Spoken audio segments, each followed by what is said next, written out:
c'est incroyable. Ouais.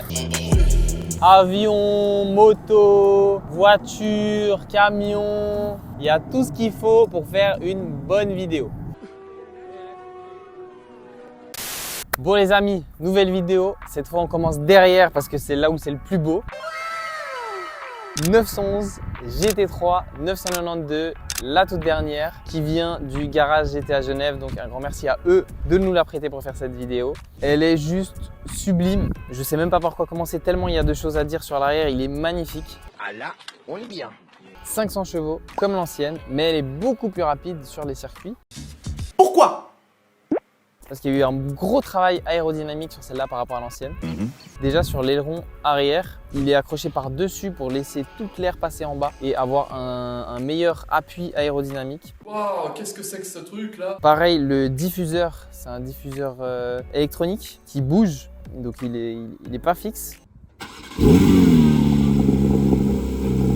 Ça c'est pour l'aérodynamique à l'arrière, il y a aussi des petites choses à l'avant. Donc pour l'arrière, on voit le changement. Il est vraiment énorme par rapport à l'ancienne GT3. Que j'aimais pas trop l'aileron moi de l'ancienne. Je trouvais qu'il allait pas très bien avec la voiture. Alors que celui-là c'est vraiment une autre histoire. Pour moi sur l'ancienne c'était vraiment la GT3 RS qui était belle. Alors que la GT3 c'était un peu compliqué. Sur celle-là je trouve que la GT3 déjà elle est magnifique. Et la RS c'est encore autre chose. Par contre on n'a plus du tout. Avant on n'avait déjà pas d'accès au moteur. C'était très compliqué de voir quelque chose. Mais alors là c'est encore moins. On a juste une des petites trappes là, celle de ce côté, qui s'ouvre pour mettre l'huile et liquide de refroidissement peut-être. Mais c'est tout, c'est plus du tout amovible ici. Donc c'est dommage, là on voit vraiment plus rien du tout. Voilà que c'est pas cool, frère. Ce nouveau feu là, qui est juste incroyable. Attendez, je vais vous l'allumer vite fait. A few moments later. Mais regardez-moi ça, la beauté de ce feu là, la nuit quand on voit une 911 là, on voit juste ce petit trait là un peu en mode je sais pas quoi, mais c'est magnifique. J'adore. Avec les logos écrits en noir, c'est vraiment super joli. Ah oui. Je trouve que la couleur, elle lui va très bien aussi, le gris. Après, sur les GT3, moi j'aime bien avoir des couleurs un petit peu extravagantes, des jaunes, des verts, des bleus. Mais le gris, il est pas trop mal. Ah d'accord, ok, bah, très bien, ok, bon, bah, je vais prendre des notes, hein. Si on fait un petit peu le tour, à l'arrière on a du 21 pouces, à l'avant du 20, c'est une première sur les GT3, avant c'était les mêmes jantes à l'avant et à l'arrière. Sur le côté, on a les poignées qui sont affleurantes quand la voiture se ferme. Hop, et comme ça c'est fermé, c'est plus plat, de nouveau de l'aérodynamisme. Sinon, sur le côté ici, il n'y a pas de grands changements esthétiques. À l'avant, les changements sont quand même pas mal importants par rapport à l'ancienne GT3 qui avait un capot tout lisse. Donc il y avait rien de spécial. Ici, on a les deux sorties d'air aérodynamiques de nouveau avec le sticker Porsche qui continue jusqu'à sur l'aileron derrière. On a les pare-chocs qui ne sont pas peints. Pour les avoir peints, c'est soit sur la Touring, soit sur la nouvelle 911 TS. Est-ce que je trouve mieux ou pas? Je sais pas. What? Après on a les feux, donc c'est les feux basiques de 911 mais qui sont vachement plus jolis je trouve que les anciens avec les 4 petits points. Ça la rend vraiment super jolie. Maintenant on va faire un petit tour à l'intérieur. Il y a aussi d'énormes changements ici. D'ailleurs derrière le compteur, en premier, on a le contour analogique qui est magnifique avec 2 écrans sur les côtés. Mais une chose que je trouve un petit peu dommage, c'est, vous voyez ces barres en plastique qu'il y a en haut en bas, qui n'étaient pas présentes sur la Panamera que j'avais présentée. Et ça je trouve un petit peu dommage, ils auraient pu mettre en verre, comme ça va avec les écrans qui sont sur le côté. Si on allume ici, on a comme dans les 911, les Panamera, les Cayenne, etc. Donc vous voyez ces 2 écrans, un à gauche, un à droite, qui refont la forme des anciens compteurs des 911. Voilà. Après on peut régler ce qu'on a envie d'afficher. Rien de très compliqué, mais je trouve que c'est vraiment joli. Par contre, si je vous mets en position de ce que je vois moi, et ben c'est comme ça. Et je trouve ça un petit peu bizarre. Ah! Le rond qui est ici derrière le volant et ici derrière le volant sont invisibles, on ne les voit pas. Donc soit on doit décaler la tête un petit peu à droite, ou un petit peu à gauche ou au milieu pour voir. Bon, c'est pas les informations les plus intéressantes, hein. On a l'heure, la température et ici on a l'autonomie et la température d'eau. Mais je trouve un petit peu dommage. Bon après c'est parce que c'est un petit volant, ils auraient pu mettre un grand volant mais c'est moins pratique sur la piste. Mais du coup je sais pas, ouais, c'est un petit peu dommage. Après le volant, donc c'est le nouveau volant, il est aussi super beau. Moi j'aimais quand même bien les anciens avec les 4 vis, mais celui-là il est tout à fait correct avec le Drive Select ici un petit peu comme sur les Mercedes, mais bon c'est pas en écran, c'est un petit peu dommage, mais bon c'est juste un petit détail. Après sur la GT3 RS on a 4 différents boutons. Si on regarde après, on a l'écran central qui est identique à toute la gamme Porsche avec les petits shortcuts ici, les petits raccourcis. Après sur le reste de la console centrale c'est assez épuré, on a les réglages de clim là-bas derrière, ici aussi, ça c'est le volume, les différentes tracks, et ici c'est pour utiliser l'écran sans le tactile.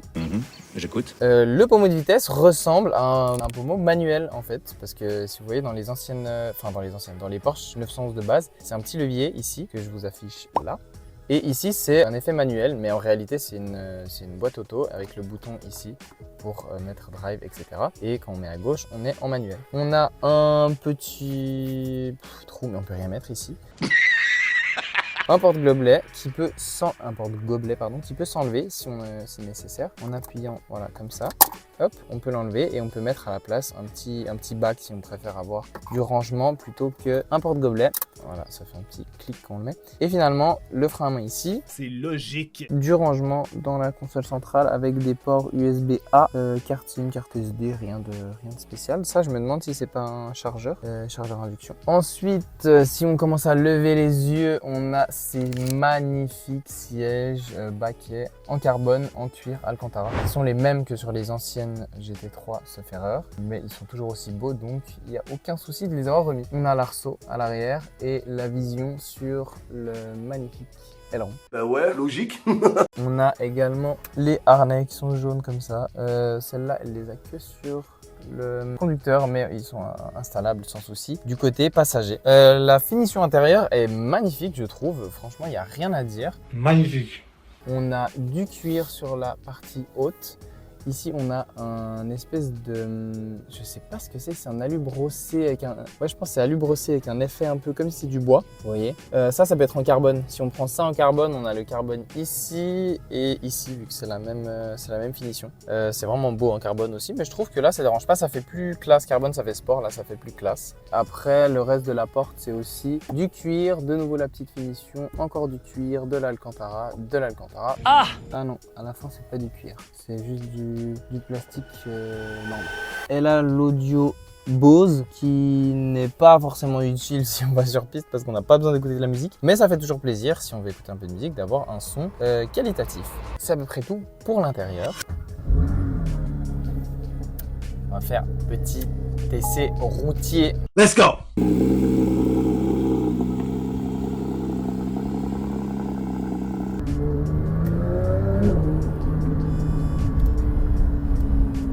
Le son de l'échappement, on l'entend super bien. Là, je me suis mis en mode track parce qu'on m'a conseillé.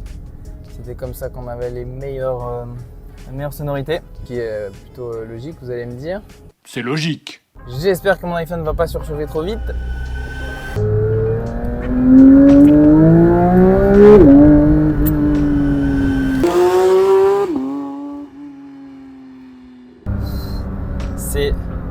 La sonorité est magnifique, comme ça monte dans les tours là, c'est incroyable.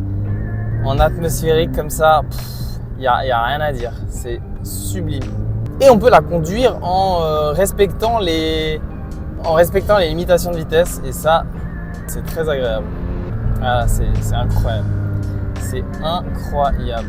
C'est incredible.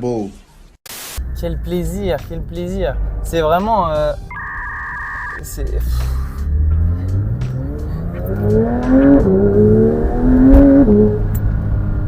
J'ai qu'une envie, c'est d'essayer ça sur circuit, voir ce que ça donne, parce que là c'est juste fou. Nouvelle galère parce qu'on n'en a jamais assez. La vidéo de l'essai intérieur était en caméra frontale, donc il n'y avait aucune image utilisable évidemment, vu que la caméra est dans ce sens-là. De l'autre côté, elle filme les trottoirs. Donc je vais refaire un petit essai en espérant de rien oublier cette fois, parce que je vais pas savoir me rappeler qu'est-ce que j'ai dit dans la première vidéo et dans la deuxième. Les sièges sont franchement cool avec les suspensions et tout, c'est pas trop désagréable. Comme daily, son principal souci c'est qu'il n'y a pas de lift dans celle-là. Donc les dos d'âne, il faut les prendre à 0 km/h en biais, etc.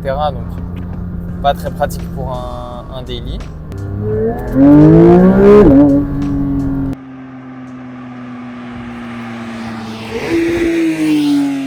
Sinon les accélérations c'est un truc de fou, même s'il n'y a que 500 chevaux, ce qui paraît assez léger par rapport aux voitures actuelles ou même des RS6, elles ont 600 chevaux. Ça marche de fou furieux tellement c'est léger, c'est incroyable, j'adore. J'adore conduire. On peut l'utiliser sur route normale, la première elle passe un peu avant 80, donc on peut faire des fonds de première sans faire d'excès de vitesse et risquer le permis. Le passage de rapport il est fou, c'est un bonheur à conduire, j'adore. Dans les rétros, on voit l'aileron derrière, ça aussi c'est magnifique.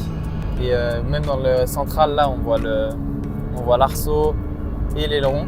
Les virages, comme la voiture elle tient, c'est un truc de fou, c'est magnifique. J'aimerais du coup voir ce que ça donne sur circuit, parce que là déjà sur route c'est fou, mais alors sur circuit, j'imagine même pas avec la tenue de route qui est là. Je suis amoureux de cette voiture.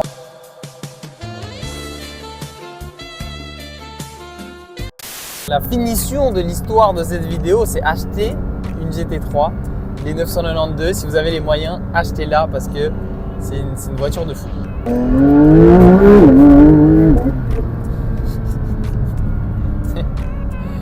Oh là là. Bon, je vous fais pas des énormes accélérations parce que j'aimerais pouvoir ne rien flouter et comme ça je sais que j'aurai pas de soucis, les limitations sont respectées dans la vidéo et comme ça c'est plus agréable pour vous à regarder et pour moi à conduire et pour mon permis. Et bon, du coup c'est pas des énormes accélérations, mais vous avez de quoi entendre ce que nous propose cette voiture de fou. Les freins qui crissent un petit peu, mais c'est normal car ils sont extrêmement performants. Ride or die, hey, I know she'll be ready when I pull up, time to slide. Catch me out in public, guarantee she by my side.